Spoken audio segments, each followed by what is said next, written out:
গত ভিডিওতে আপনাদের বলেছিলাম যারা বিভিন্ন ইউটিউব ভিডিও দেখে পার্টনার অ্যাকাউন্ট খুলছেন, খোলার পরে পে আউট সেটিংটা অন করতে পারতেছেন না বা পে আউটটা পাচ্ছেন না, তারা আমার সাথে যোগাযোগ করলে আমি আপনাদের প্রবলেমগুলা সলভ করে দিব। আজকের ভিডিওতে আমি আপনাকে বেসিক একটা আইডিয়া দিব কিভাবে আপনারা আপনাদের পে আউট সেটিংটা অন করবেন। এটা দেখার পর যদি অন না করতে পারেন তাহলে আমাকে কমেন্ট করে জানায়েন। আমি আপনাকে সর্বোচ্চ সাহায্য সহযোগিতা করব।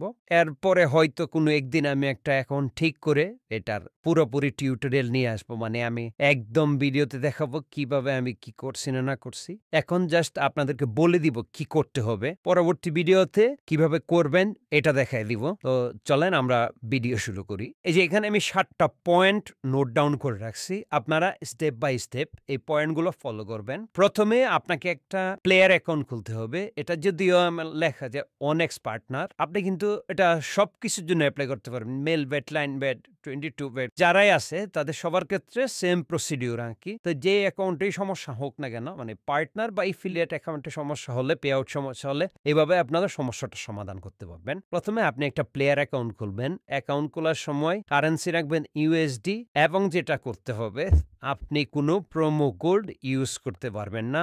এই অ্যাকাউন্টটা যখন খুলবেন তখন কোনো ধরনের প্রোমো কোড ইউজ করতে পারবেন না। Currency USD. আশা করি এই বিষয়টা বুঝতে পারছেন। দেন আপনি অ্যাকাউন্টও ক্রিয়েট করে ফেলছেন। তারপরে হলো পার্সোনাল ইনফরমেশন। আপনি আপনার এনআইডি কার্ড অনুযায়ী আপনার পার্সোনাল ইনফরমেশনগুলো দিবেন। এটা একদম এনআইডি কার্ডে যা আছে তাই দিবেন। ওকে, পার্সোনাল ইনফরমেশন দেওয়ার পর আপনার ধরেন দিলেন আপনার এনআইডি কার্ড ভেরিফাই হয়ে গেল। তারপরে আপনার ইমেল এড করতে হবে। ইমেল যে কোনো একটা হইলে হবে। আপনার নামে ইমেল হইলেও হবে, আপনার নাম ছাড়া ইমেল হইলেও হবে। তবে এটা মনে রাখবেন কোনো অ্যাকাউন্ট, কোনো বেটিং অ্যাকাউন্টে এটা এড করা নাই।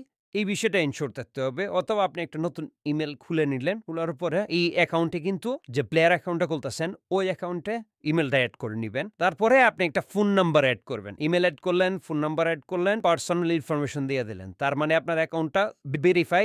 এখন হলো লাস্ট স্টেপ, আপনার হলো সিকিউরিটি সেটিংস আছে। সিকিউরিটি সেটিংস এর ৬টা না ৭টা অপশন আছে। ধরেন এই 2 ফ্যাক্টর এড করা, সিকিউরিটি কোয়েশন এড করা, ইমেল লগইন ব্লক করা, এরকম বেশ কয়েকটা অপশন আছে। এগুলোর সবগুলো আপনি ইনেবল করে দিবেন। এগুলো যদি ইনেবল না করেন তাহলে কিন্তু আবার আপনার অ্যাকাউন্টটা নিবে না। তো ধরেন আপনি পার্সোনাল ইউএসডি কারেন্সি দিয়ে অ্যাকাউন্টটা করলেন, পার্সোনাল ইনফরমেশন দিয়ে দিলেন, একটা ইমেল এড করলেন এবং ফোন নাম্বার এড করে দিলেন। দেন লাস্ট হইলো সিকিউরিটি যে অপশনগুলো আছে এগুলোও আপনি একবার সবগুলো ইনেবল করে দিলেন। ইনেবল করে দেওয়ার পরে আপনি কি করবেন?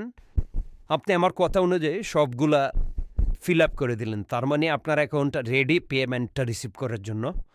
দেন হইলো আপনি একটা ইমেল করবেন। ইমেলটা কোথায় করবেন? আপনি যখন পার্টনার অ্যাকাউন্টে লগ ইন করবেন তখন দেখবেন কন্ট্যাক্টের মধ্যে একটা ইমেল আছে আরকি, সাপোর্টেড ইমেল।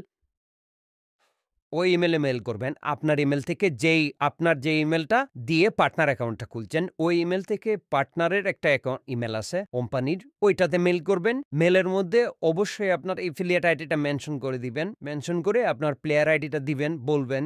অবশ্যই ইংলিশে বলতে হবে, গুগল ট্রান্সলেট করে নিয়ে নিবেন আপনি যে আমার এই অ্যাকাউন্টটা পে আউট অ্যাকাউন্ট হিসাবে সেট করে দেন। আমার অ্যাকাউন্ট নাম্বারটা হলো এত। তারপর যদি কোনো সমস্যা হয়, যদি কোনো ডকুমেন্টস লাগে আপনারা আমাকে জানাবেন। আমি আপনাদের যে কোনো ধরনের ডকুমেন্টস দিতে পারবো। এরকম একটা ইমেল যখন পাঠাবেন দেখবেন ৩ থেকে ৪ ঘন্টা অথবা সর্বোচ্চ ১২ ঘন্টার ভিতরে আপনারা এই পে আউট অ্যাকাউন্টটা নিয়ে নিবে। পে আউট অ্যাকাউন্টটা নিয়ে নিলে কিন্তু পরবর্তীতে যখন সোমবারে উইথড্রবল হবে মঙ্গলবারে কিন্তু আপনি টাকাটা পেয়ে যাবেন। তো আশা করি বুঝতে পারছেন কিভাবে আপনাদের পার্টনার অ্যাকাউন্টের পে আউট প্রবলেমটা হইলে কিভাবে সলভ করবেন। না বুঝলে কমেন্ট করেন। আপনাদের কমেন্ট অনুযায়ী আমি আপনাদেরকে তথ্য দেওয়ার চেষ্টা করব। যদি কেউই না পারেন, ধরেন 50% মানুষ পারলো, 50% পারলো না, তখন আমি যেটা করব, আমি একটা ভিডিও বানাই দিব। একদম ভিডিওতে দেখাই দিব কিভাবে আমি প্লেয়ার অ্যাকাউন্ট খোলা থেকে শুরু করে একদম এফিলিয়েট অ্যাকাউন্টে এড করা হয় কিভাবে, সবকিছু আপনাদের দেখাই দিব।